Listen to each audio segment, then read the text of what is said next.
회귀 분석을 하는 게 궁극적인 목적인데, 이제 상관관계 분석은 회귀 분석하기 전에 좀 탐색적으로, 가설검증의 목적보다는 탐색적으로 이제 분석을 하는 그런 과정이라고 할 수 있습니다. 그래서 한번 이제 연구 논문이나 이런 걸 보시면 대부분 다 회귀 분석하기 전에 앞에 이제 상관관계 표가 제시되어 있는 경우가 이제 많을 거예요. 그래서 핵심은 뭐냐면은 회귀 분석을 하는 그 독립 변수와 종속 변수가, 자, 회귀 분석을 하려는 대상인 독립 변수, 그러니까 영향을 주는 변수와 종속 변수, 영향을 받는 변수가 반드시 상관이 있어야 돼요.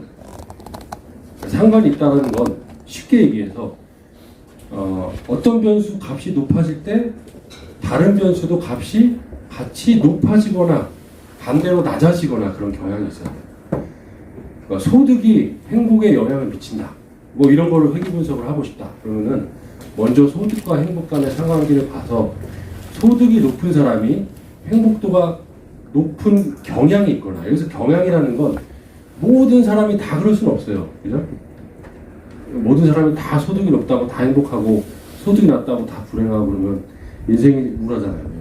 그러니까 이제 대체적인 경향이 소득이 높은 사람 집단일수록 행복의 점수를 많이 주고, 반대로 뭐 그렇고, 어쨌든 간에 이제 그게 정적인 관계든 부적인 관계든 같이 올라가든 혹은 하나가 올라갈 때 하나가 내려가든 뭐 그럴 때 두 개 간에 이제 그런 경향이 있는지를 파악하는데, 주로 이 상관계수라고 하는 통계량을 보고서 이제 판단을 많이 하죠. 상관계수는 보시는 것처럼 이제 절대값으로 표준화된 자료예요. 그래서 절대값으로 0과 1 사이의 값을 갖고 0이면 전혀 상관이 없는 거고 1이면 완전히 100%의 상관이 있는 거예요. 완전히 일치하는 그런 경향이죠. 뭐 예를 들어서 이제 지금처럼 어떤 사람이 이제 뭐 공부와 성적이 지능 지수가 이 성적에 영향을 미치냐, 그러니까 공부를 열심히 하면 성적이 오르냐, 지능 지수 원래 똑똑하면 성적이 높냐, 뭐 요거 간의 관계를 보고 싶다. 그러면 먼저 이렇게 독립 변수에 해당되는 모든 것과 종속 변수에 해당되는 모든 것을 다 이제 투입을 해서 이 분석을 하면 이런 식의 이제 상관관계 표가 제시됩니다. 자, 여기 보시면 항상 저 대각선은 1일 수밖에 없어요. 변수가 이제 여러 개가 들어가도, 그리고 변수가 여러 개 들어가도 복잡해 보일 뿐 결국은 두 개 간의 관계를 한 표로 정리한 거예요. 자, 예를 들어서 이제 지금처럼 이렇게 요게 1인 이유는 왜 여기 1이에요?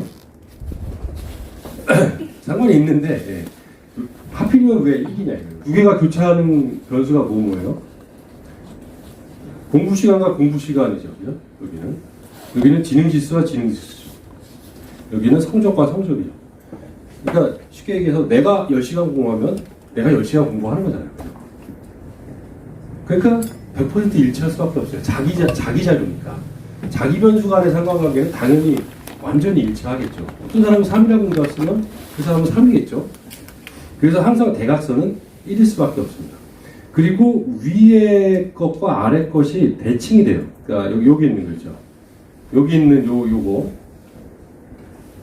결과하고 여기 있는 요 결과하고 대칭이 돼요. 잘 보시면, 자, 여기도 이제 0.123, 여기도 0.123. 당연히 여기도 지능 지수와 공부 시간을 본 거고 여기도 지능 지수와 공부 시간을 본 거예요. 근데 이제 결과는 그냥 다 나와요. 그러나 레포팅 할 때는 보통 위에 있는 걸 그냥 삭제합니다. 그러니까 지워버려요. 왜냐면은 뭐 별 이유는 없는데 복잡하니까 괜히 중복되는 결과 쓸 필요 없잖아요. 그래서 항상 이제 남아있는 표는 뭐 요 1이 포함이 되는 경우도 있고 요렇게가 남아있겠죠. 밑에 있는 이렇게 남아있을 겁니다. 자, 그리고 이제 핵심적으로 봐야 되는 첫 번째는 뭐냐면은 요거죠. 연구자가 생각하는 독립 변수와 요 종속 변수가 상관관계가 높은지. 높아야 돼요. 높을수록 좋은 거예요. 높다는 건 그만큼 밀접한. 그러니까 이제 공부를 많이 하면 성적이 증가하는 그런 경향이 상당히 밀접하기 때문에 당연히 회귀 분석할 때도 영향이 공부 시간의 성적에 영향이 크게 미칠 수밖에 없어요. 상관관계가 높으면. 그래서 상관관계만 대략 봐도 아 이게 이제 영향관계가 좀 잘 나올까 안 나올까를 대략적으로 이제 파악할 수가 있습니다. 자, 그래서 요거는 반드시 요 부분 보통 종속 변수를 가장 나중에 이제 밑에다 넣어야지 이게 잘 보이겠죠. 중간에다 넣으면 이제 애매하겠죠. 네. 그래서 요 개수는 높고 그 다음에 이제 또 유의하게 나타납니다. 근데 이제 어느 게 높냐? 기준이 없구나. 어느 게 높냐? 뭐 그런 판단이 명확할 수는 없어요. 근데 보통 이제 한 0.6 이상 통상적으로 보면 이게 상관관계가 상당히 강하다라고 보고 한 0.45 요 정도 그러면 이제 상관관계가 아주 강하진 않지만 그래도 꽤 존재한다. 근데 0.3이나 0.2 미만 자, 이 정도면 상관관계가 없다는 아니지만 좀 약하다라고 보면 그러니까 이거는 이제 좀 어떤 가이드 판단하는 가이드지 뭐 요게 절대적인 건 아니에요. 대략적으로 봤을 때 살짝 0.67 정도 나왔다 그러면 상관관계가 상당히 강한 거고 0.4, 0.5 요 정도 수준이면은 그래도 어느 정도 존재하네. 0.2, 뭐 0.1 이러면은 이건 이제 좀 뭐랄까 문제가 있죠. 영양 변수로서 별로 기여를 못하는 그런 변수일 수 있습니다. 자, 이제 그리고 요 얘기는 좀 이따가 이제 다시 할 텐데 독립 변수 간의 상관관계도 봐야 돼요. 지금은 독립 변수가 두 개이기 때문에 독립 변수 간의 상관관계가 이제 하나가 나오겠죠. 0.1 이상. 독립 변수들 간의 상관관계는 낮아야 됩니다. 같이 영향을 주는 변수들로 투입이 된 독립 변수들은 상관관계가 가급적 낮아야 된다. 이건 좀 어려운 얘기예요. 뭐 나중에 회귀 분석할 때 다시 얘기를 할 텐데 그래야 이제 어떤 독립 변수가 종속 변수에 영향을 주는지가 분명하게 구분이 돼요. 판별. 만약에 독립 변수 간의 상관이 되게 강하다, 0.8, 0.9 이상으로 상당히 강하다면은 이게 이제 계산은 되는데 이게 공부 시간 때문에 성적에 영향을 주는 건지 지능 지수 때문에 영향을 주는 건지 이 판단하기가 어려워요. 뭐 좀 중복이 돼요. 중복. 그러한 문제는 어려운 말로 다중 공선성이라고 얘기하죠. 다중 두 개 이상의 공통된 선형적인 관계가 있다.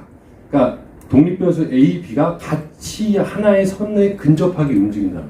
이제 좀 이따 한번 그림으로 대충 개념적인 걸 얘기를 해보도록 하겠습니다. 자, A 같은 경우는 상관계수가 몇일까요? 자, A.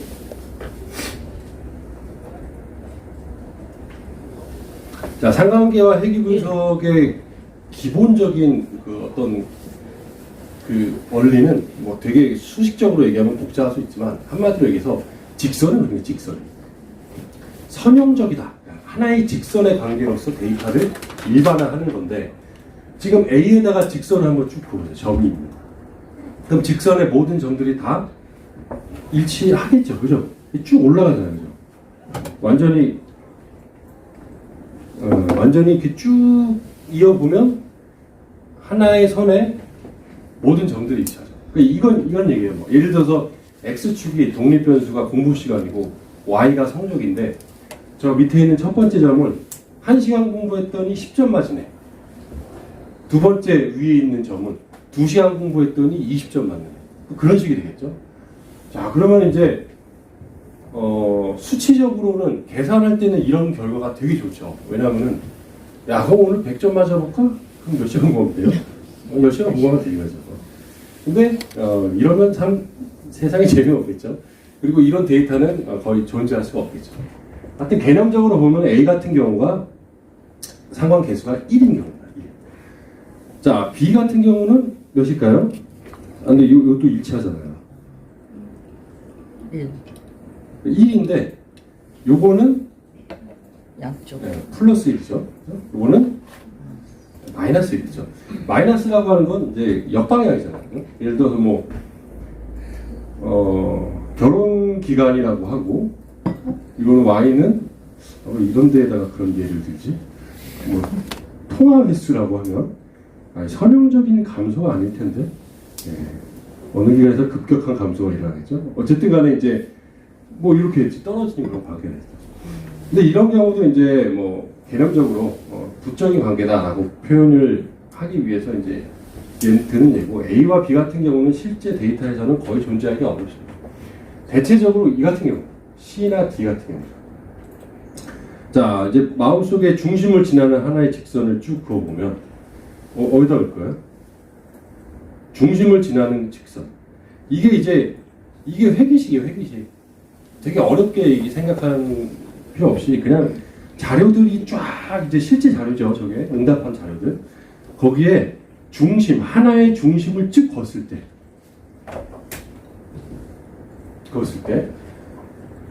저게 어떤 식이냐? 이제 뭐 예를 들어 y는 뭐 2x 플러스 3이다. 자, 요런 어떤 그 1차 방정식이 나옵니다. 그래서 선형의 기분석은 우리가 중학교 때 배웠던 1차 방정식이에요. 1차 방정식을 일반화한 데이터로서 거라고 이제 생각할 수 있습니다. 자, 그럼 이제 요 같은 경우가 대체적으로 우상향한, 그래서 양적인 관계고, 뭐 플러스 0.4, 0.5, 0.6, 뭐 그 정도의 이제 상관계수가 나올 수가 있겠습니다. 자, 그럼 저 점들이 중심에 많이 몰려 있어요. 더 밀접해요. 그럼 상관계수가 어떻게 될까요? 높아져요, 낮아져요? 무슨 말씀인지 이해가 되시죠? 네. 점들이 이렇게 퍼져 있는 게 아니라 더 막 밀접하게 선에 몰려 있어요. 그러면은 상관계수가 높아지겠죠. 그만큼 x가 변할 때 y는 몇이 변할 것이다가 훨씬 더 잘 예측이 되는 거잖아요. 지금은 이제 대체적으로 한 요 정도의 구간을 보고 요 정도의 오차가 있는 거죠. 잘못된 오차가 아니라 이 직선에서 벗어나는 어떤 구간들이 있잖아요. 근데 이 구간들이 훨씬 더 촘촘해요. 한 요 정도 돼요. 여기에 다 몰려있어요, 이렇게 안쪽으로. 그러면은 x가 이 정도 증가하면 y가 이 정도 증가하는 게 훨씬 더 이제 확실하게 되는 거죠. 오차가 줄어드니까. 그럼 이제 상관계수도 당연히 1에 더 가까운 그런 값이 됩니다. 그리고 회귀 분석에서도 당연히 영향이 더 큰, 예측이 더 잘 된 그런 변수가 되겠죠.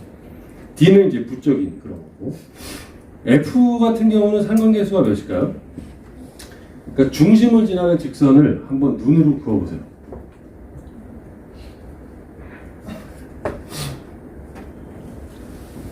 어디다가 그어도 돼요? 시선을 어디다 둘지 모르겠어요. 이 같은 경우는 여기다가 그어도 되고, 여기다가 그어도 되고, 여기다가 그어도 되고, 아무 데나 그어도 돼요.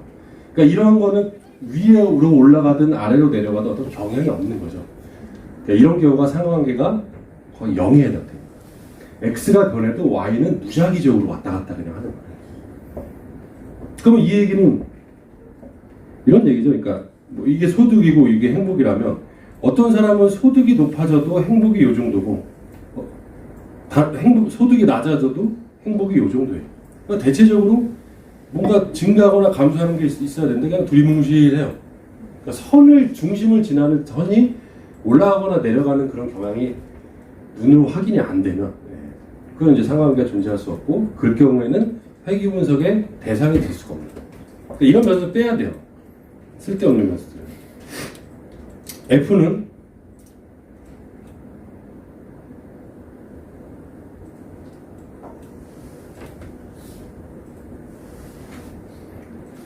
F가 2는 이거는 이제 몇 차 방정식이에요? 2차 방정식. 중학교 나왔구나. 네. 자, 이 같은 경우는 회귀 분석이나 상관관계의 분석 대상이 아니에요. 네. 좀 이럴 때 이제 어떤 사람들은 좀 뭐랄까 통계 분석에 어떤 약간 한계가 있다? 뭐 이렇게 생각할 수도 있는데, 이제 사회과학에서의 핵심은 복잡한 것보다 단순한 걸 더 선호해요. 이제 뭐 y는 2x 플러스 3x 플러스 마이너스 2와 같은 어떤 복잡한 식보다 y는 3x 플러스 4와 같은 간단한 직선으로. 그러면 예를 들어서 이제 이런 거죠.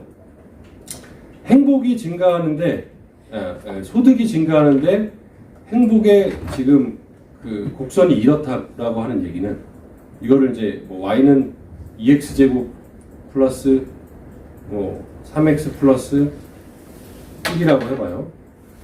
그러면 이제 1차 방정식으로 하면 이렇게 얘기할 수 있죠. y는 2x 플러스 3이다. 만약에 이렇게 하면은 소득이 1 증가할 때, 자, 이 기울기에 집중하세요. 기울기. 소득이 1 증가할 때 행복이 평균 2 증가하는 관계가 있다. 저 기울기가 바로 x가 증가할 때 y가 증가하는 정도입니다. 중학교 2학년 2학기 책을 다시 보세요. 나와 있을 거예요. 기울기는 x가 변할 때 y가 변화하는 정도죠. 네. 그렇기 때문에 저 x가 1 증가하면 그 앞에 있는 값이, 우리는 이제 기울기라고 했는데 저 값이 y만큼 변하는 거죠. 자, 근데 이 같은 경우는 기울기가, 이거는 이제 소득이 1 증가하면 행복이 몇 증가하는지를 설명하기가 참 어려워요. 소득이 1 증가하면, 그거에 그 2 제곱 플러스 3 플러스 1 정도가 증가합니다. 뭐 이런 식으로 이제 설명을 해야 되니까 상당히 복잡해요. 자, 미리 이제 선행적으로 얘기를 하면 금방 얘기했던 요 2라고 하는 요 기울기, 요게 회귀 분석에서 회귀 계수예요. 회귀 계수. 그래서 뭐 어려운 게 아닙니다. 기울기. x가 증가할 때 y가 증가하는 정도. 데이터의 중심을 그어봤을 때. 자, 그럼 한번 데이터를 가지고 분석을 한번 해보도록 하죠. 데이터 중에서 상간밀 회귀라고 되어 있는 데이터 8이 있을 거예요.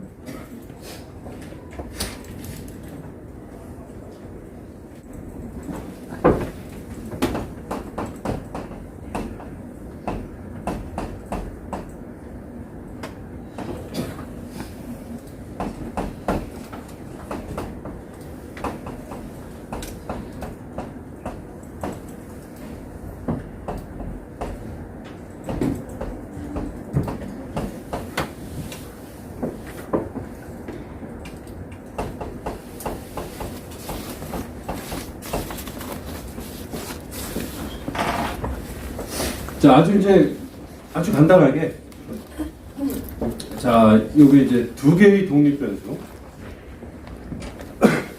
그러니까 포도주를 이제 만드는 그런 회사에서, 포도주를 담근 포도의 크기와 그다음에 숙성 기간, 자, 얼마나 이제 숙성을 했는지에 따라서 이 판매가, 도매 판매가의 뭐 킬로그램당 가격을 이제 거래마다 이렇게 정리를 해놨어요. 자, 그래서 포도 크기는 뭐 단위가 센티미터고 숙성 계열은 개월이고 판매가는 이제 원이라고 한다면, 자, 그래서 이제 이 사람이 나름대로 이제 농업가 출신인데 뭐 이렇게 예측을 하고 싶어요. 매번 도매 시장 가가지고 이제 협상을 해봤더니 이게 부르는 게 값이라고. 여태까지 거래를 바탕으로, 야, 이 정도의 크기의 포도고 이 정도 숙성했으면 과거에 거래했던 가격이 어느 정도 가격을 바탕으로 앞으로 얼마를 받으면 좋을까? 뭐 이거를 하고 싶은 거예요. 똑똑한 강의죠.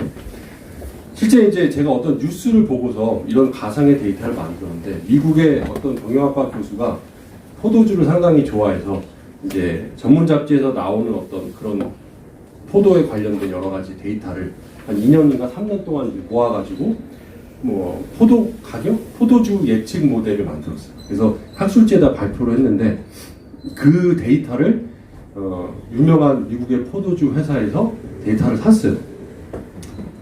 그때 당시 돈으로 한 10년 됐는데 한 2억인가 3억에 샀어요. 우리나라 돈으로. 지금 더 많이 났겠죠. 그 사람은 포도주를 좋아해서, 야, 이거 논문 쓰면 재밌겠다라고 해서 틈틈이 모아서 했는데 이제 돈이 된 거죠. 그래서 저도 만들어서, 야, 이거 돈이 안 되겠죠. 이제 공부하려고 가상의 데이터를 만들었습니다. 자, 그럼 이제 이 포드 크기와 숙성 계열이 판매가에 영향을 미치려면, 그러니까 독립 변수로 자격이 있으려면 아까 말했듯이 상관이 있어야 돼요. 상관.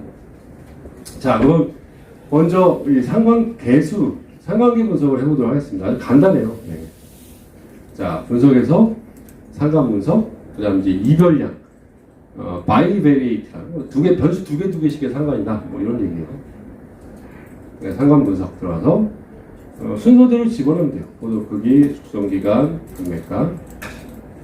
자, 이 종속 변수를 밑에다가 집어넣어야 표의 밑으로 들어가겠죠. 그다음에 그대로 확인을 누르면, 기본적으로 이제 피어슨이 돼 있죠. 웬만하면 다 피어슨이에요. 캔달이나 스피어만은 연속형 자료가 아닌 약간 순서형, 상중하와 같은 그런 이제 자료에서 조금 더 적합하다라고 하는데, 솔직히 돌려보면 개수가 이렇게 차이도 안 나고, 어쨌든. 자, 그러면 이제 이런 결과 나오죠.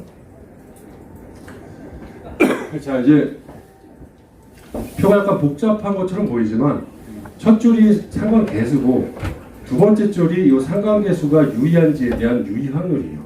그 다음에 n은 이제 표본수가 되겠죠. 자, 그래서 실제 레포팅 할 때에는 유의 확률이나 n 값은 그냥 지워버립니다. 그럼 어떻게 이게 유의한지 어떻게 아냐? 고맙게도 모든 통계 분석 결과에서 상관계수 밑에 위에 이렇게 별 표시가 붙어요.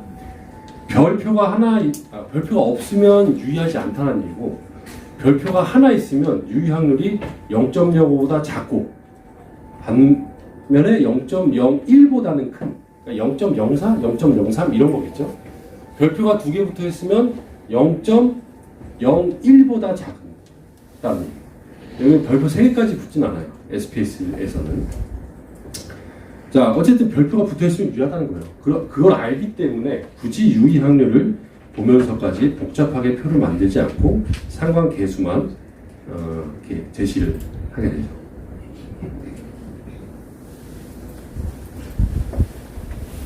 자, 그러면은 판매가하고 종속변수 판매가하고 유의한가요? 두 개의 독립변수와 종속변수가? 네, 다 유의하게 나타났죠. 그러니까 제가 이제 굳이 레포팅 할 때는 자, 이 n 값을 이거 다 지우고 상관 계수 뭐 이런 것도 지우고, 자, 이렇게 한다면 이렇게, 그리고 위에 있는 거 지우고 이렇게 해서 요것만 보여요. 핵심이죠. 자, 둘 다 유의하죠. 그죠? 포드 크기와 판매가는 상관계수가 0.794, 그리고 숙성기간과 판매가는 0.9, 상당히 높은 거. 이 정도면은, 이 정도의 데이터를 내가 하려고 했는데 실제 결과가 나타났다면 뭐 속된 말로 대박이죠. 이건 예측이 상당히 좋은 거예요. 그러면 이제 나중에 뭐 논문 쓰기뿐만 아니라 실제 이 독립변수 가지고 종속변수가 얼마나 어떻게 변할지 예측이 확연히 이제 가능한 거예요. 근데 실제 데이터에서는 이렇게 많이 높게 나타나는 게 그렇게 많지는 않습니다. 그리고 두 번째로는 이 독립변수들 간의 관계, 지금 이제 0.512라고 나타나는데 요 상관계수가 너무 높지 않고, 근데 유의한 건 어쩔 수 없어요. 뭐 여러분들이 실제적으로 논문을 쓰게 될 경우에 독립변수들은 비슷비슷한 것들이 많이 들어갑니다. 그러니까 예를 들어서 뭐 사회적 지지가 자기 결정력에 미치는 영향, 뭐 이런 걸 이제 뭐 심리, 사회, 사회복지에서 많이 해요. 근데 사회적 지지라고 하는 건 가족 지지, 친구 지지, 뭐 학교로부터의 지지, 뭐 지인으로부터의 지지 이런 게 있어요. 그러니까 거의 비슷비슷해요. 가족으로부터의 어떤 지지와 격려를 많이 받는 사람은 친구나 주변 사람들로부터 지지와 격려를 많이 받는다라고 느껴요. 그렇기 때문에 상당히 비슷하죠. 관광에서 어떤 관광 그 여행지에 대한 품질 만족, 뭐 상품에 대한 만족, 무슨 뭐 거기 그 여행지에 대한 만족, 그다음에 숙박에 대한 만족, 뭐 가격에 대한 만족, 뭐 어쨌든 그런 것들도 만족하는 사람들이 만족을 해요, 대부분. 상품은 만족하는데 여행지나 숙박에 대해서는 엄청 불만족하다. 이렇게 극단적으로 나눠지는 경우가 없습니다. 즉 독립변수들은 상당히 상관이 많이 존재하는데 문제는 뭐냐면 너무 지나치게 높은 문제라는 거죠. 그 지나치게 높다라고 하는 기준은 뭐냐? 딱 정해져 있지 않지만 대체적으로 상관계수가 0.8이나 0.9 이상 그 정도 수준으로 상당히 밀접하다면 이거 독립변수 중에 뭔가를 빼거나 혹은 두 개를 합치거나 뭐 이런 이제 조치를 취해야 돼요. 자, 어쨌든 간에 지금 핵심적으로는 이렇게 독립변수와 종속변수가 유의하게 나타났고 그 다음에 숙성기간과 포도 크기라고 하는 독립변수 간의 관계가 0.512로 유의하지만 유의하다는 건 이제 포도가 큰 게 숙성기간이 뭐 더 길고 그런 관계겠죠. 네. 이것도 이제 포도가 큰 게 판매가도 많고 숙성기간이 긴 게 판매가도 더 많이 받았다 이런 얘기가 되겠죠. 네. 반대로 얘기하면은 작고 숙성기간이 짧은 건 거래 판매가가 낮았다라고 얘기할 수 있겠죠. 네. 자, 보통 이제 일반적인 서베이에서 5점 척도나 7점 척도는 상관 계수만 봐도 충분해요. 근데 이제 데이터가 좀 길 경우 지금 이처럼 크기 하면 이제 몇 센치에서 몇십 센치까지 있을 수도 있고 기간 하면 몇 개월에서 몇십 개월이 있을 수 있고 판매가도 이제 상당히 레인지가 클 수 있죠. 그러니까 이런 이제 데이터들은 아까 우리가 봤던 그림까지 같이 좀 봐야 됩니다. 자, 그걸 이제 한번 보죠. 자, 분은 어디지? 예, 그래프구나. 그래프에서 레거 시대와 상자에서 이 산점도, 그구나. 예, 산점도라고 있어요. 스캐터 플롯. 자, 이걸 딱 클릭하고, 예, 단순이라는 건 이제 x 하나, y 하나 이렇게 집어넣는 거예요. 자, 그 다음에 정의를 누르고, x에다가 포드 크기를 넣고, y에다가 종속변수에 해당되는 판매가를 넣어야겠죠. 자, 그 다음에 이제 그림을 한번 확인 눌러보시면 점들이 찍혀나올 거예요. 한 50몇 개, 60개 정도의 점이겠죠. 데이터가 그 정도니까.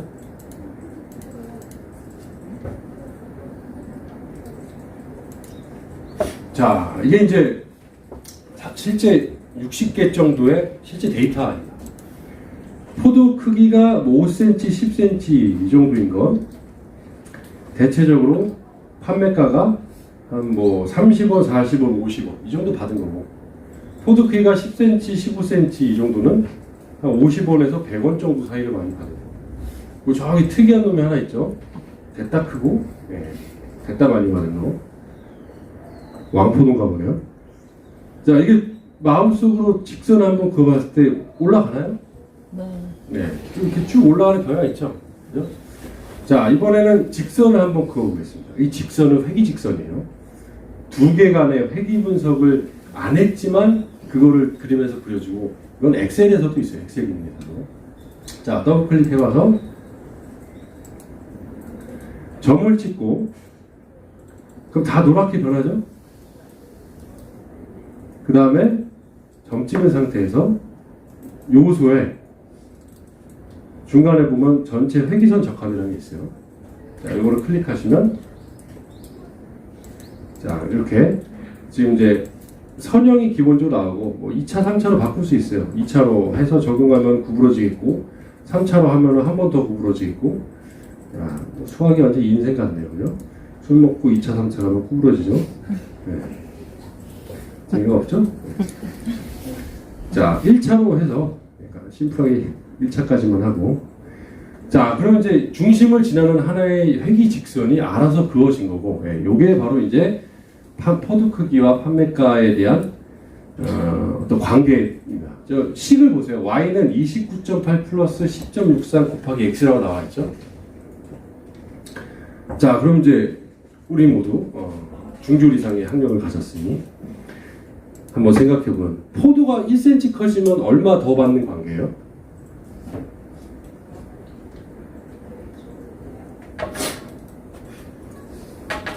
뭐 이지선 당했네. 29.8 더 받아요? 10.63 더 받아요? 요 식에서 요거 그죠? 아, 마이너스 29.8만? 요식에서 포도가 1cm 커지면 x에다가 1씩 곱하겠죠. 1 곱하기 10.6, 2 곱하기 10.6, 3 곱하기 10.6. 그러니까 이만큼 증가한다고.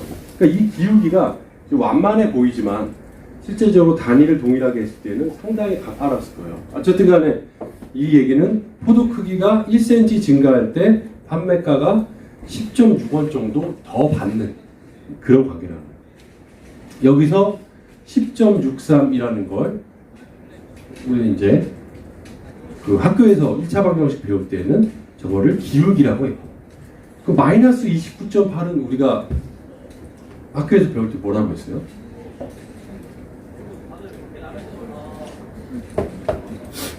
다들 내일까지 중학교 졸업장 스캔해서 보내세요. 우리가 이제 중학교 때는 절편이에요, 절편. 갑자기 저는 왜 수학 시간에 떡을 먹나 그랬는데 어로 하면 이제 절편. 인터셉트를 절편이라고 번역도 참. 인터셉트. 직선이 지나가다가 Y선에 개입한 떡이라고 해서 그러면 개그 코드가 특이하시고 손표 안 들고 근데 우리는 이제 절편이라고는 잘 안 하고 통계에서 상수라고 상수. 컨스탄트. 예. 기본값이야, 기본값.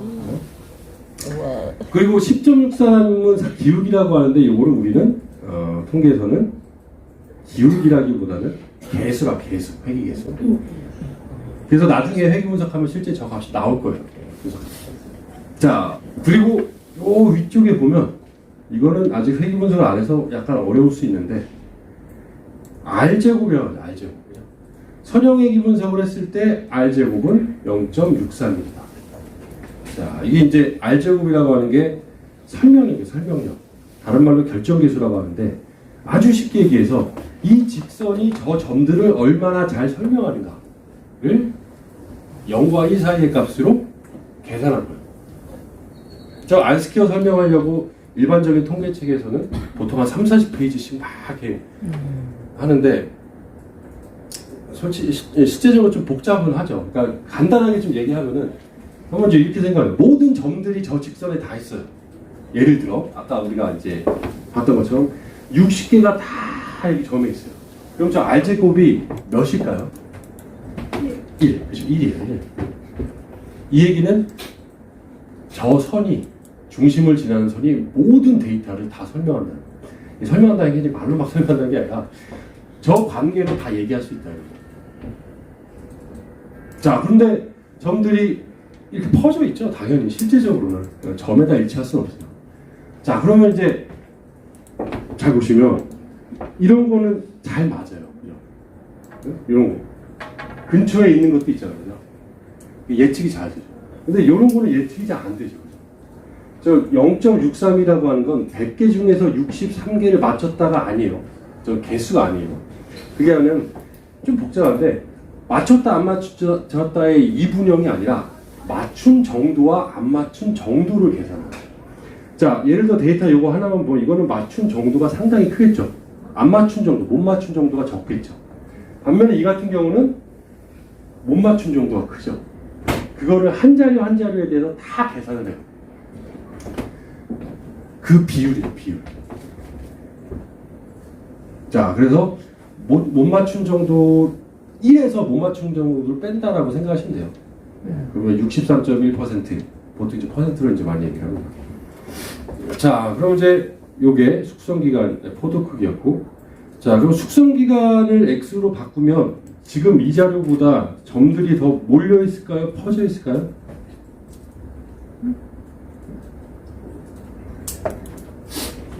자, 지금 포도 크기를 X에다가 넣었죠? 근데 숙성기간으로 바꾸면 지금보다 더 퍼져 있을까요? 아니면 더 몰려 있을까요? 몰려 있겠죠. 왜냐하면 상관계수가 더 밀접했지 않죠. 0.919라고 하는 얘기는 거의 일치한다는 얘기예요. 자, 그래서 실제 한번 확인을 해보기 위해서 다시 한번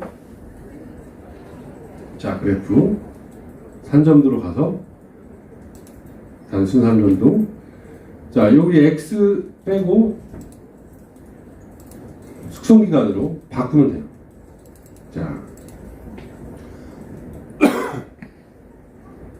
자, 더블 클릭해서 이제 선 한번 거보세요.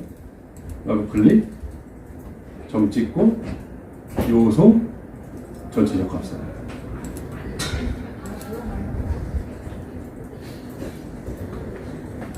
자, 그렇게 해본 결과, 예, 선들 훨씬 더 많이 몰려 있고, 자, 이거는 그러면 숙성계약 기간이 1개월 증가하면 1개월 더 숙성했으면 얼마 더 받는 관계예요? 평균적으로? 자, 지금 회기계수가 몇이죠? 2.49. 대략 2.5죠. 그래서 이제 2.5 더 받는 관계가 되겠죠. 선들도 많이 일치하고, 그 다음에 저 위에 있는 R제곱 선형이라는 것도 0.845, 즉 83.5%의 설명력으로 더 높아지는 걸로 이제 파악이 되고 있습니다.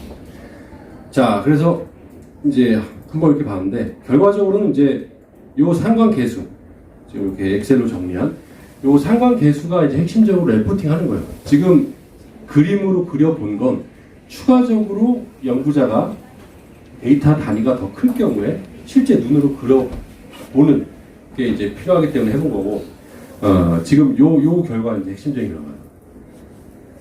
자, 그럼 이제 회귀 분석을 해보도록 하겠습니다.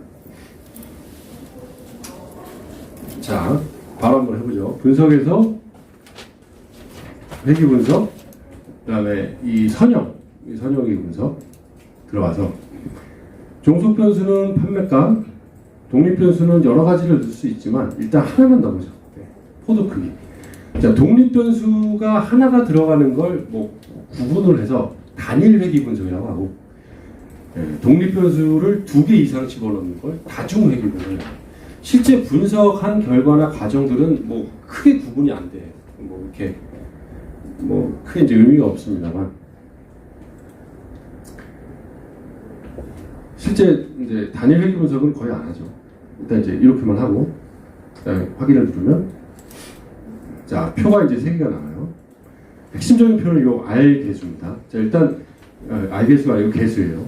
자, 보통 이렇게 해야죠. 요 개수에다가 레포팅 할 때는 요 개수를 에다가, 자, 밑이든 옆이든 간에, 자, R제곱을 이제 써줘요. R제곱 몇이에요? 저 위에 보면 R제곱이라고 되어 있죠? 보이시죠? 0.631. 네. 아까 봤던 그거예요. 여기다가 0.631을 써줍니다. 자, 그리고 F값이라고 해서 이 모형, 변수 하나하나가 아니라 이 회귀 모형이 유의한가, 즉 선형적인 관계가 있는가에 대한 검증이에요. 자, F값은 어디냐면은 여기 있어요. 여기 아노바의 여기 F값 97.442 97.442. 그리고 그 옆에 P 있죠? 예, 이렇게 써줘. 자, 그래서 개수라고 하는 표를 그대로 써주고, 그 다음에 제곱과 F값과 P 이렇게 써주죠. 뭐 어떤 경우에는 이 R제곱보다 어떤 사람에 따라서는 그 옆에 또 수정된 R제곱이 있을 거예요. 수정된 R제곱이라고. 네. R제곱을 뭔가 수정했겠죠? 그래서 요거까지 같이 제시해라 라고 하는 경우도 있어요. 그때는 ADJ, Adjusted R제곱은 0.6. 야, 이거의 기억력을 금방 봤는데 6 이상 까지 써주는 경우도 종종 있습니다. 자, 그래서 해석도 아주 기계적이에요. 한번 첫 줄에는 이제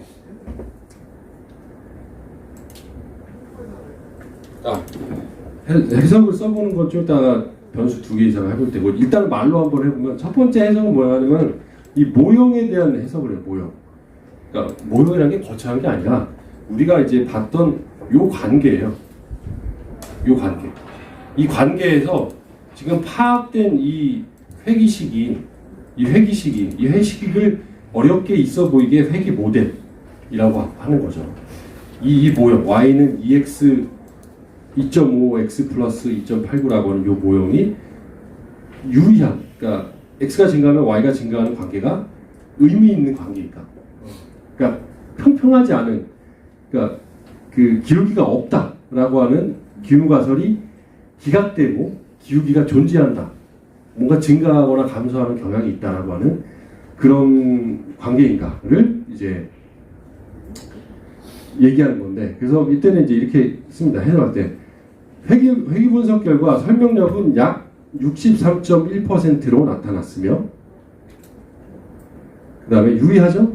본 회귀 모형은 통계적으로 유의하였다. 그러니까 이게 끝이에요. 네. 설명력은 몇이고 유의하였다.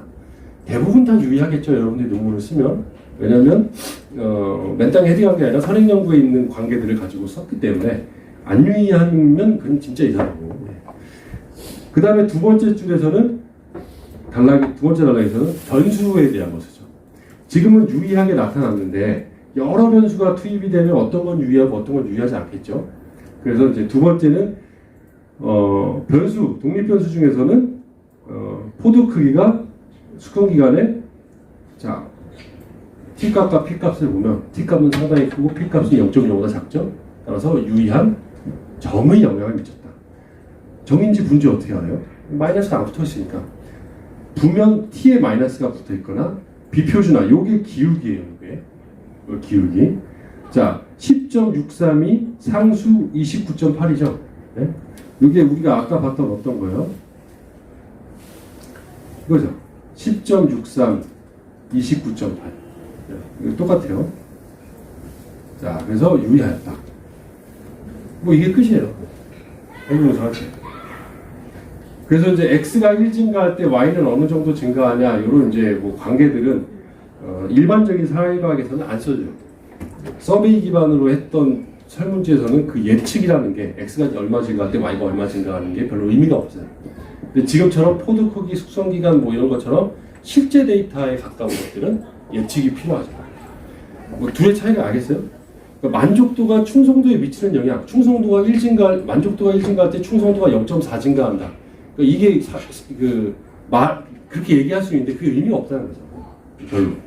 왜냐면은 실무나 실용적으로 쓸만한 어떤 그런 가치가 좀 적어요. 그냥 어떤 변수가 유의하게 영향을 미쳐, 어떤 게 크냐 작냐를 얘기할 수 있지 0.4핵 정도가 미칠 것이다라고 이제 얘기하기까지는 조금 문제가 있기 때문에 일반적인 사회과학에서는 가지 않아요.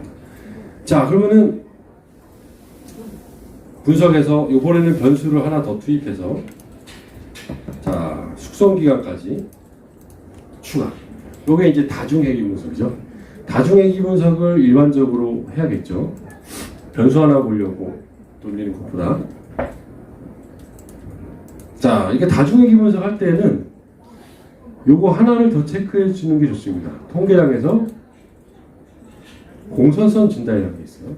이게 이제 아까 얘기했던 것처럼 독립 변수들끼리 너무 상관이 높아서 좀 문제가 되는 그것들을 이제 수치화한 어떤 지표예요.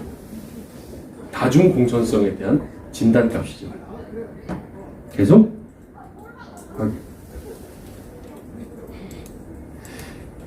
자, 이것도 한번 아까 식으로 자 정리를 해보면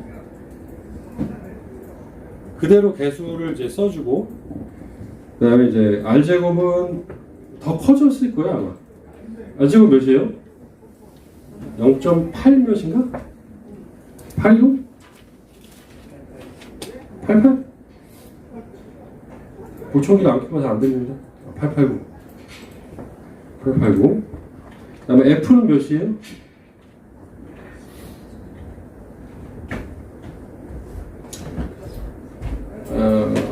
F는 224.809 그 다음에 P는 0.000 이렇게 되겠죠. 자, 그리고 이제 이걸 가지고 해석을 한다면 자, 회귀 분석 결과 설명력 뭐 R제곱 설명력은 약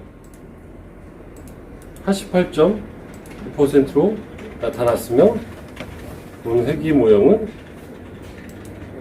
통계적으로 유의하였다.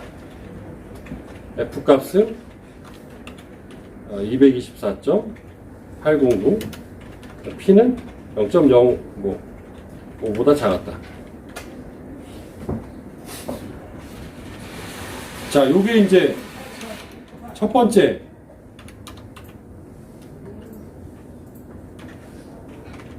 단락이고, 두 번째 단락은 이제 어떤 독립변수가 유의하냐 했죠. 독립변수 중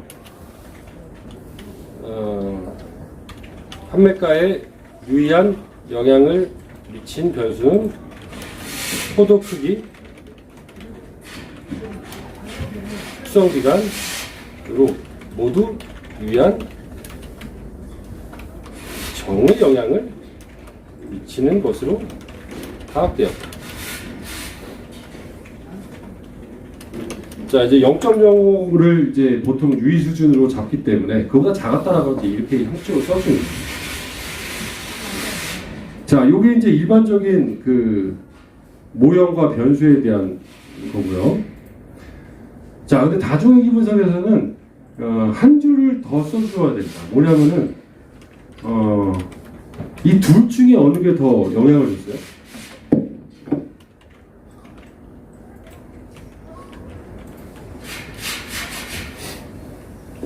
자, 요 두 변수 중에서 어떤 게 판매가에 더 영향이 크게 나타나죠?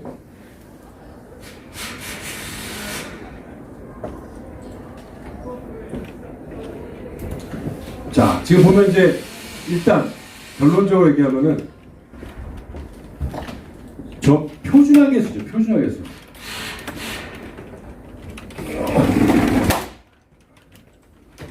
표준화계수, 표준화계수. 자, 요게 이제 영향의 정도를 얘기해요. 요게. 자, 비표준화계수라고 하는 요게 요거 있죠.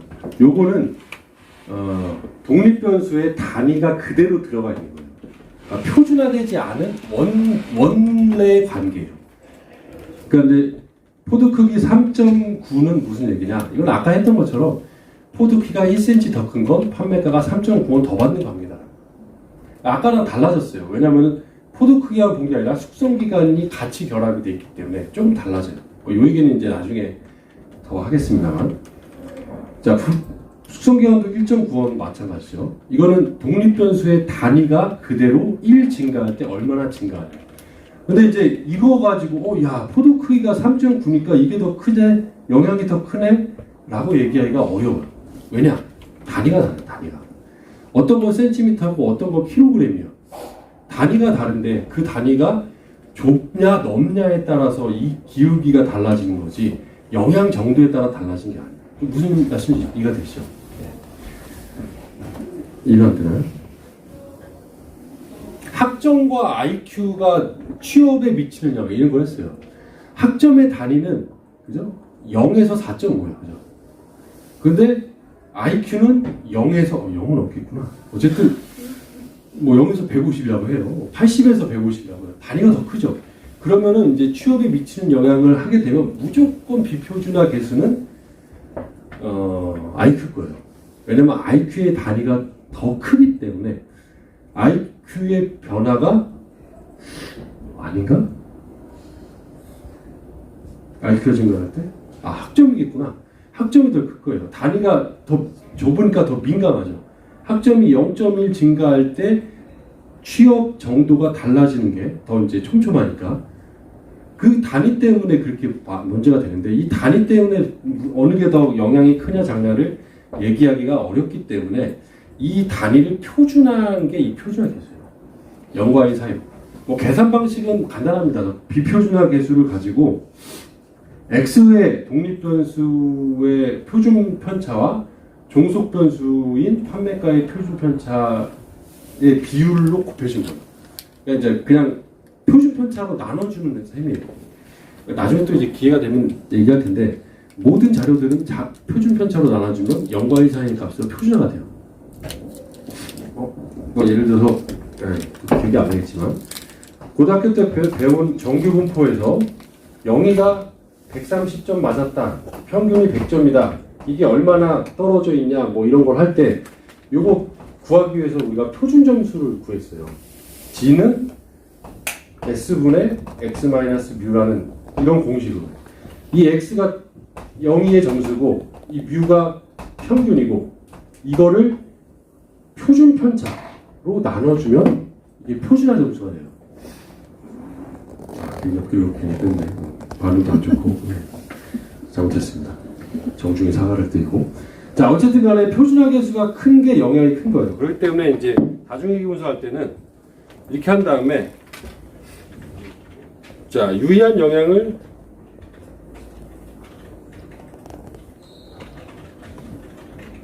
미치는 변수 중 이제 판매가의 영향을 크기를 파악한 결과 숙성 기간 보통 이제 베타 B가 아니에요. 이 베타 표시죠. 베타 표시 그 기호를 써야 돼요. B는 비표준화 계수를 얘기하고 이게 몇이냐? 0.71. 그 다음에 포도 크기 0.296 순으로 나타났다. 뭐 이렇게 이제 더 써줘. 이게 무슨 얘기냐면은 영향이 더 크다는 건 그만큼 더 관리를 해야 된다. 영향이 크다는 건 아까 산점도에서 봤듯이 X가 변할 때 Y가 더 많이 밀접하게 변한다는 거예요.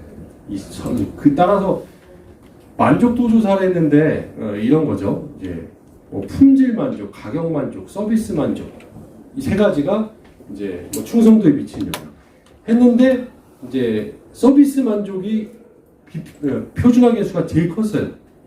그 얘기는 뭐냐? 만족도 중에 서비스 만족의 개선, 서비스 만족의 관리를 가장 많이 신경 쓰고 가장 많은 예산을 투입해야 된다고. 그러니까 회계계수에서 비표준화 계수에서 저 크기는 관리의 순서를 뭘 더 중점적으로 관리할 것이냐. 이게 만약에 위험한 거라면 암에 미치는 영향, 뭐 그러니까 흡연, 술, 뭐 가족력, 뭐 어쩌고저쩌고 막 여러 가지 독립 변수를 넣어서 암에 미치는 영향 해서 저 나오는 표준화 계수는 이제 역시 관리 어떤 걸 중심적으로 관리해야 되죠. 리스크 팩터라고 이제 많이 얘기하는데 가족력이 유의하게 나타났다. 그럼 뭐 어떻게 해야 돼요? 호적을 파요? 네. 그냥 내 인생이 이러려고 살아야죠. 그러니까 어쨌든 간에 이제 독립 변수 중에서 유의한 영향을 미치는 변수가 무엇이었고 그 중에서 어떤 게 더 큰 영향을 미쳤는지 이런 것들을 이제 파악하는 게 핵심적인 그런 결과가 됩니다. 자 그리고 마지막으로 요 얘기만 하고 잠깐 쉬었다가 바로 또 다른 데이터 가지고 얘기를 해보죠. 여기 공선성 통계량이라는 게 있죠. 네, 공선성 통계량. 공차가 있고 VIF가 있는데 공차는 이제 영어로 공차 한계라고 해요. 톨러런스. 이거 알 필요도 없는데 이 쓸데없는 것들은 왜 만들었는지 라고 얘기하고 저 VIF는 이제 분산 팽창 지수라고 해요.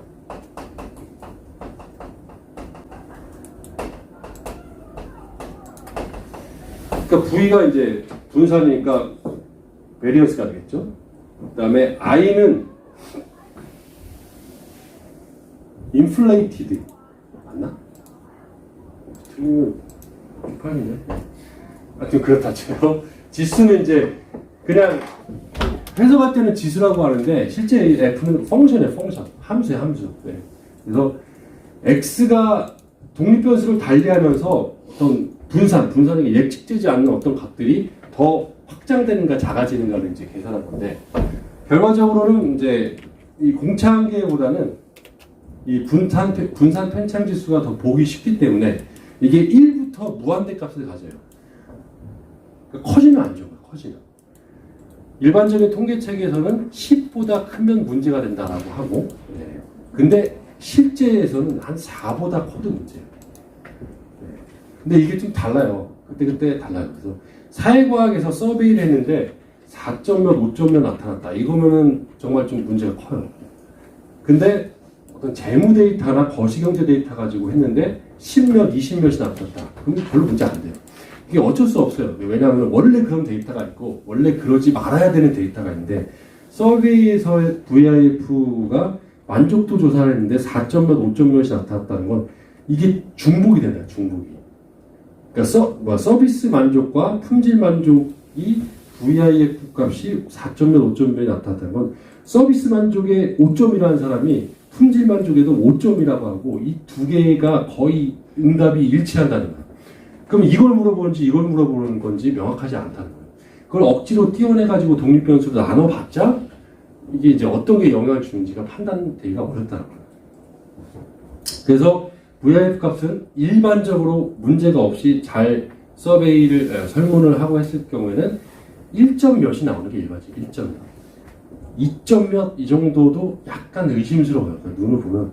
그래서 데이터를 좀 보는 사람들은 남의 논문 보면 이게 얼마나 성실하게 잘했는지 아닌지를 저런 수치를 보면 대충 알아요.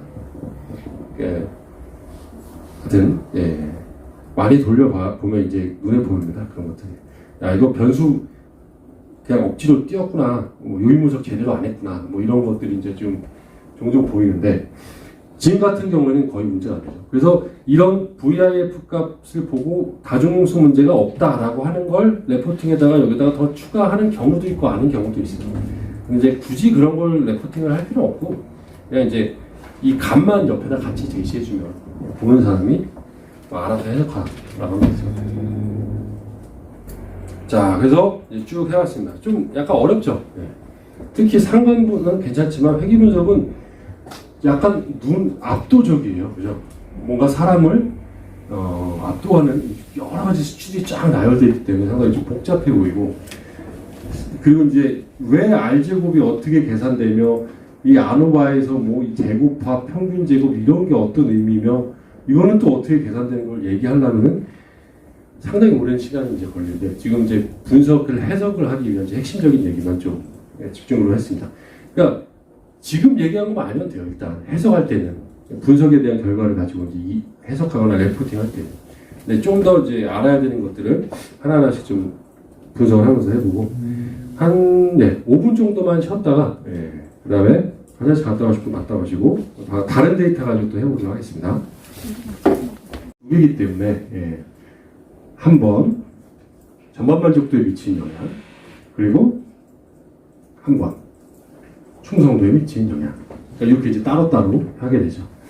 독립변수는 여러 가지가 들어갈 수 있는데 종속변수는 하나만 들어가기 때문에 종속변수가 여러 개면 당연히 각각 하는 수밖에 없어요. 자, 요거를 이제 한번 해보도록 하겠습니다. 자, 분석에서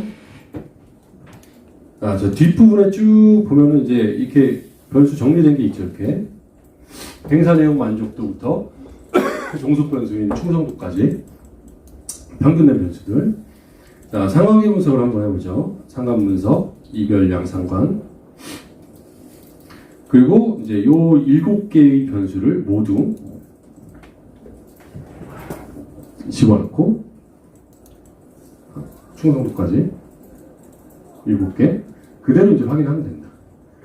자, 그럼 이제 요거를 아까 했던 것처럼 레포팅 할 때는 이거 다 하기는 어려우니까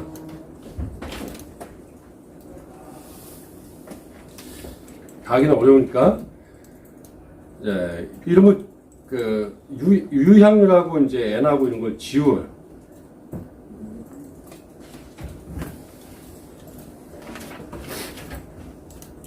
그다음에 이제 피어슨 상관 이것도 이제 반복되는 거니까 지우고 자, 그다음에 대각선을 기준으로 위에 거를 지우죠. 자, 이렇게 해서 이게 이제 하나의 상관관계 표가 됩니다. 자, 그리고 우리가 이제 핵심적으로 봐야 되는 거는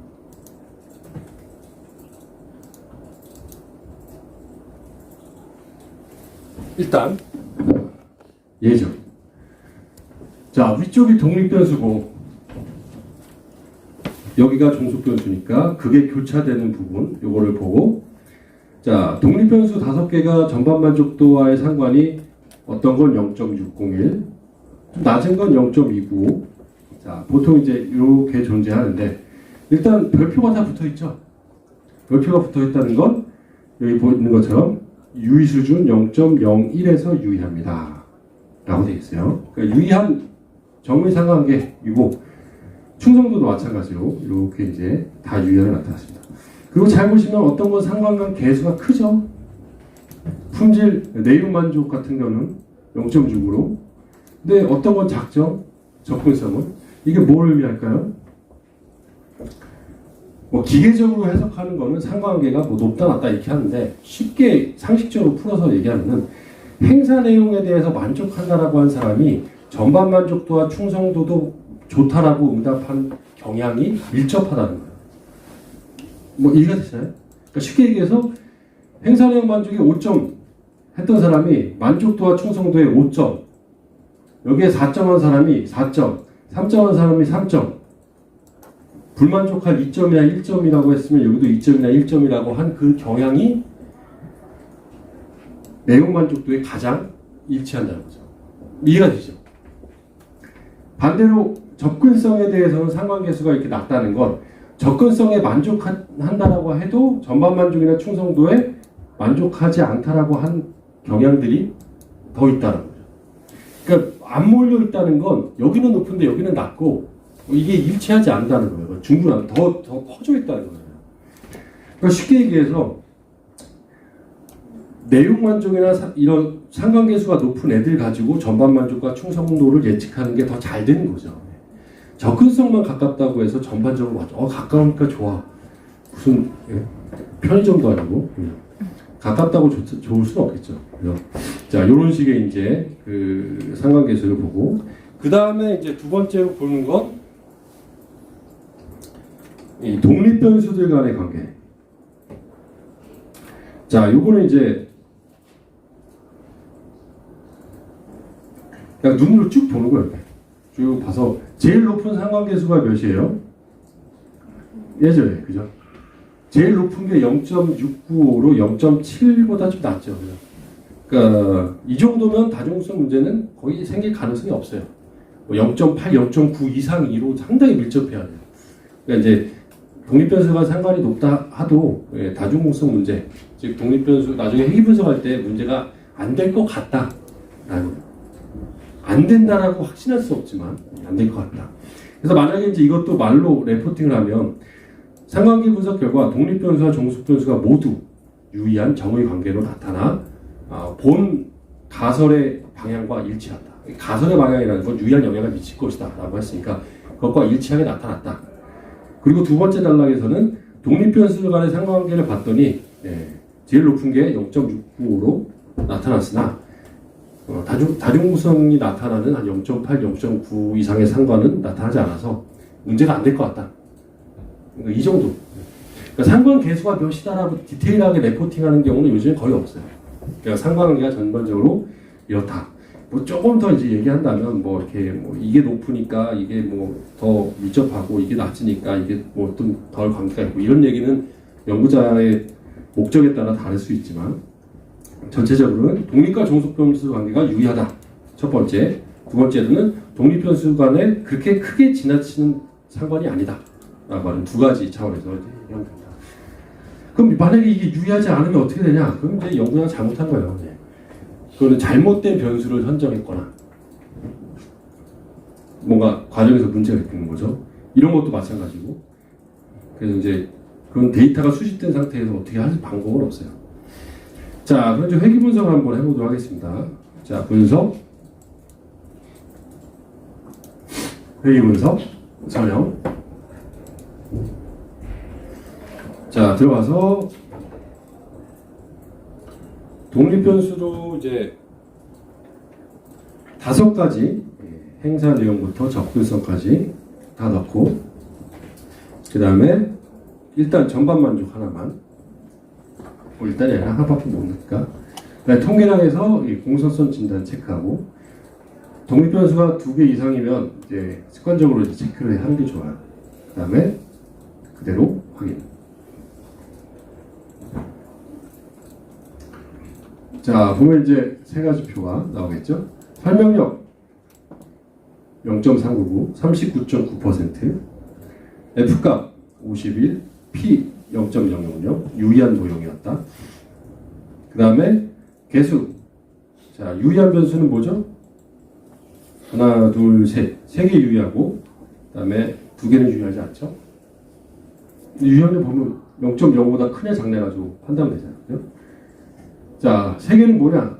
내용, 상품, 홍보 안내. 자, 이 세 가지. 편의시설과 접근성은 유의하지 않게 나타났습니다. 자, 그럼 어떤 게, 이 유의한 세 개 변수의 순서를 정하면 1번은 행사 내용. 그죠? 네. 표준화 개수가 지금 제일 크잖아요. 0.4로. 그러니까 2위는 상품. 3위는 홍보 안내. 자, 이걸 레포팅을 부드럽게 써주면 되는 거예요. 자, 말로 한번 해보면 회계 분석권과 설명력은 39.9%로 나타났으며 본 회계 모형은 통계적으로 유의한 것으로 파악되었다. 이건 거의 기계적으로 그냥 써준 거예요. 두 번째, 축제 품질 만족 5개 변수 중에 전반 만족에 유의한 영역 변수를 파악한 결과 행사 내용, 상품, 홍보 안내가 유의하게 파악되었다. 반면 편의시설과 접근성은 유의하지 않았다. 유의 수준 0.05에서 유의하지 않았다. 뭐 이렇게 얘기하면 되고. 그리고 다음 단락에서 유의한 변수 중에서 영향 정도를 파악한 결과 행사 내용 만족도 표준화에서 0.4, 상품 0.13, 홍보 0.127 순으로 파악되었다. 즉 전반 만족도를 향상시키기 위해서는 무엇보다 행사 내용에 대한 만족도를 향상시키고 그 다음에 상품과 홍보 순으로 집중 관리를 해야 된다. 라는 게 이제 회계 분석의 레포팅이 되겠죠. 그러니까 레포팅은 거의 약간 통계적 특히 논문은 거의 기계적이에요. 이렇게 쓰는 게 거기서 이제 어떤 의미가 있고 뭐 이런 선행 연구와 비교가 어떻고 뭐 이런 거에 이제 연구자가 좀 더 추가해야 되는 거지. 그러면 그거에 대한 답은 어디냐? 논문을 봐요. 제일 확실한 거는 내가 속한 내과의 선배 논문을 보고 지도 교수님을 찾아 그 같은 논문을 보고서 잘 됐다라고 좀 평가되는 것들을 그대로 따라하는 거예요. 그 중간중간에 이제 연구자가 살을 붙입니다. 그러니까 형식은 그런 식으로 좀 가는 수밖에 없습니다. 약간씩 조금씩 이제 뭐 분야마다 과마다 조금씩 다르니까 어쩔 수 없이 그렇게 이제 해야 됩니다. 자, 그럼 이제 충성도로 바꿔볼까요? 충성도로 하면 뭐 달라질까?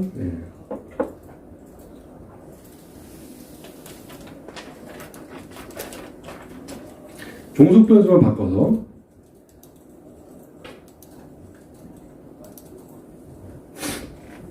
자, 그럼 여러분들 한번 결과를 쭉 보고 한번 말로 머릿속으로 레포팅을 한다 생각하고 결과를 한번 쭉 보시기 바랍니다.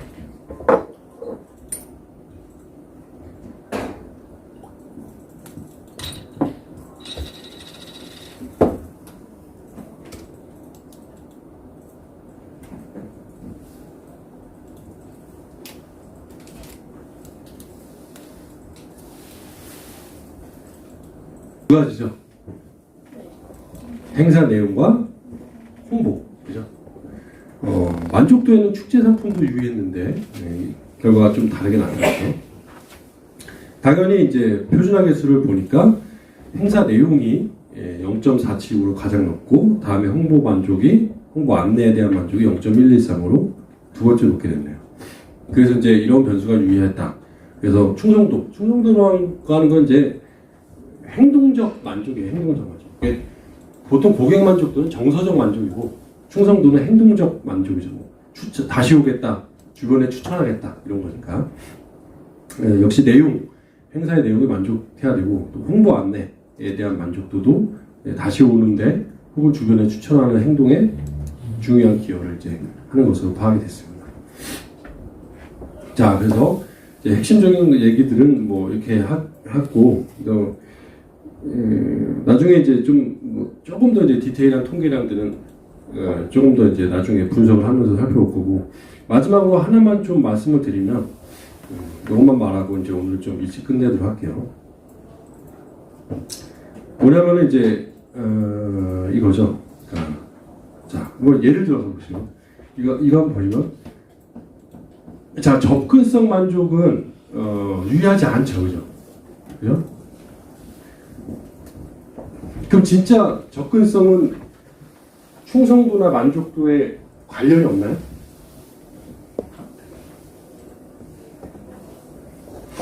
아까 상관관계 봤더니 상관계는 유의하게 나타났잖아요. 좀 낮다 하더라도, 그죠? 그리고 다시 분석에 들어가서 접근성만 두고 회귀분석을 한번 해서 단일 회귀분석을 자 한번 들어가서 다른 건 다 빼고 접근성만 두고, 그러니까 접근 만족도만 봤을 때 충성도에 유의할까요, 안 할까요? 자, 이렇게 하면 유의해요. 자, 보시면 접근성만 뒀을 때는 자 유의하게 나타나고 있어요. 이게 무슨 의미일까요? 이 5가지를 하나씩 넣어서 단일 회귀 분석을 하면 다 유의해요. 근데 여러 개를 넣으면 어떤 건 유의하고 어떤 건 유의하지 않아요. 결론적으로 하나씩 넣는 회귀 분석은, 단일 회귀 분석은 아무런 쓸모가 없어요. 이렇게 여러 가지를 넣어야 실제 의미가 있는 거예요. 근데 여러 가지를 넣는 다중회귀 분석은 왜 하나씩 했을 땐 유의하는데 여러 개를 하면 왜 유의하지 않고 어떤 걸 유의할까? 결론적으로 얘기하면 여러 변수를 넣는다는 건 상대적인 영향을 비교하는 상대적인 영향. 하나씩 넣는다는 건 개만 보는 거, 개만. 그러니까 접근성만 봤을 때는 접근성이 좋다라고 하면은 만족도가 증가하거나 충성도가 증가해요. 그게 일치도가 좀 떨어진다 하더라도.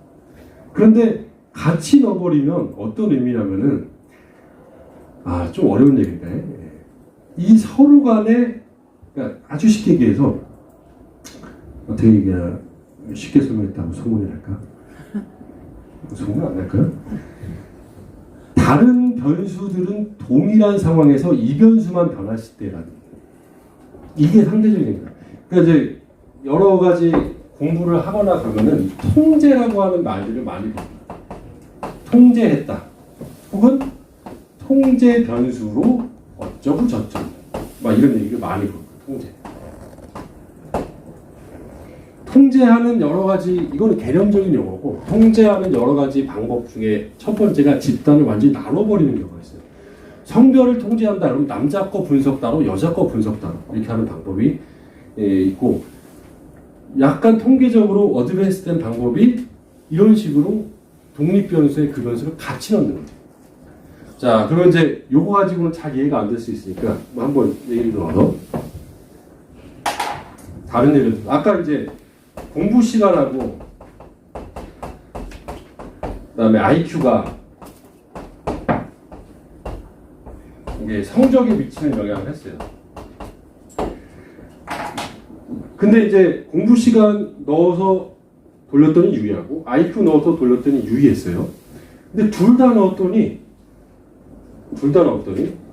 좀 합리적인 결과, 좀 긍정적인 결과가 나와야 되니까 얘는 유의하고 얘는 유의하지 않았어요. 예를 들어 또 이게 무슨 의미일까요? 자, 그 얘기는 이겁니다. 두 개를 같이 넣었다니까요. 이런 얘를 IQ가 영향을 주는 얘를 해석할 때 요거는 동일하다라고 하는 가정이에요. 이걸 쉽게 얘기하면 공부 시간은 똑같이 하는 학생들이 이러면 좀 안 좋다. 똑똑한 놈이 이미 타고났다는 거잖아. 재수없어. 이렇게 됐다. 이게 유의하지 않다는 건 공부 시간을 10시간 똑같이 해요. 20시간 똑같이 해요. 그런 두 사람의 학생들이 있어요. 예를 들어 딱 두 명만. 걔가 IQ가 100이든 110이든 성적에 별로 관련이 없다는 거예요. 이해가 되시나요? 어떤 말이에요? 얘가 얘에 미치는 영향을 볼 때 얘를 통제한다라고 하는 건 얘가 동일한 값을 가질 때 얘가 달라짐에 따라 영향을 주냐 안 주냐. 자, 예를 보면 공부 시간이 유의하다라는 건 IQ가 똑같은 학생이 둘 다 100이에요. 1시간 공부하냐, 2시간 공부하냐, 3시간 공부하냐에 따라서 성적이 달라진다. 이래야 좀 합리적인 사회가 되겠죠. 네. 제 고등학교 친구 중에 이제 공부를 좀 못했던 친구가 항상 하는 얘기가 자기는 IQ가 높았다고. 그래서 그게 위로가 되려나? 네. 자, 여기서도 마찬가지죠. 접근성이 유리하지 않은 것, 접근성이 유리하지 않은 것, 행사 내용에 대해서, 편의시설에 대해서 다른 것들의 만족도는 동일한 사람인데 접근성이 좋고 나쁘냐에 따라서 충성도는 달라지지 않다. 이게 이제 다중회귀 분석에서의 변수의 해석의 의미고, 이게 통계적 용어로 통제의 의미가 됩니다. 그러니까 다중회귀 분석이 실제적으로 더 이제 의미가 있다는 건 실제 어떤 변수에 영향을 줄 때 하나가 영향을 주진 않아요, 그죠? 내가 무슨 병에 걸렸어요. 근데 병에 걸린 게 딱 한 가지 이유는 아니죠. 여러 가지 이유가 있겠죠. 가족력이 있을 수 있고, 뭐 술, 담배, 스트레스, 뭐 여러 가지 그런 요인들이 있겠죠.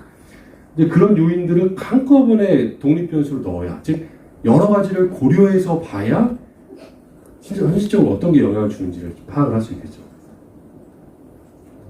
그래서 다중회귀 분석은 말로는 이 변수가 유리하고 이 변수는 유리하지 않다라고 하지만 그 숨은 의미는 뭐냐면은 다른 변수가 동일한 상황에서 고정되어 있는 상황에서 라고 하는 통제되어 있는 상황에서라고 하는 게 이제 숨어있는 의미가 되는 겁니다. 그래서 가끔 통계를 잘 모르는 사람이나 처음에 했던 사람은 좀 그렇거든요. 유의해야 되는데 얘는 하나씩 봤더니 유의한데 여러 개는 또 유의하지 않아요. 큰일 났네? 유의한 게 꼭 좋은 건 아니에요. 그러니까 아주 현실적으로 생각을 해보세요. 여러분들이 영덕대계를 운영하는 책임자예요. 근데 여러 변수를 넣었는데 모두 다 유의해요. 첫 번째, 여러 변수를 넣었는데 행사 내용만 유의해요. 어떤 게 더 실무자한테는 좋은 결과예요? 행사 내용만 유의한 게 좋은 거예요. 근데 논문 쓸 때는 유의하지 않다고 안달복달 하는데 그게 아무 의미가 없어요. 그러니까 행사 내용만 유의하고 나머지가 유의하지 않다는 건 상대적으로 그만큼 행사 내용이 정말 중요하다. 그게 달라짐에 따라 만족도와 충성도가 결정되기 때문에 모든 예산을 행사 내용에다가 집중해도 충분히 사람들의 만족도를 향상시킬 수 있다는 거죠. 다 유의하다는 건 그놈이 다 관리해라는 뜻이에요. 훨씬 더 복잡해진 거예요. 그래서 유의하냐 안 하냐의 회귀분석 결과를 가지고 큰일 났네, 5개 넣었는데 꼴랑 하나만 유의하네, 이런 식으로 얘기하면 안 돼요. 이건 되게 무식한 거죠.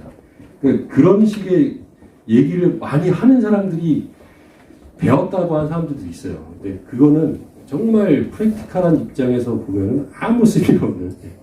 그래서 논문 쓸 때 5개 넣었는데 2개만 유의하다. 2개를 관리하는 거야. 2개 집중적으로. 그게 훨씬 더 현실적이에요. 그게 맞는 얘기예요. 6개 넣었는데 최소한 4개는 유의해야 되지 않냐. 그거는 정말 모르고, 그러니까 수준이 낮은 해석이에요. 수준이 낮은. 그러니까 이제 그런 것들을 좀 유념하면 좋을 것 같습니다. 자, 그래서 오늘은 여기까지. 자, 그러면 다음 시간에 뵙겠습니다. 수고하셨습니다.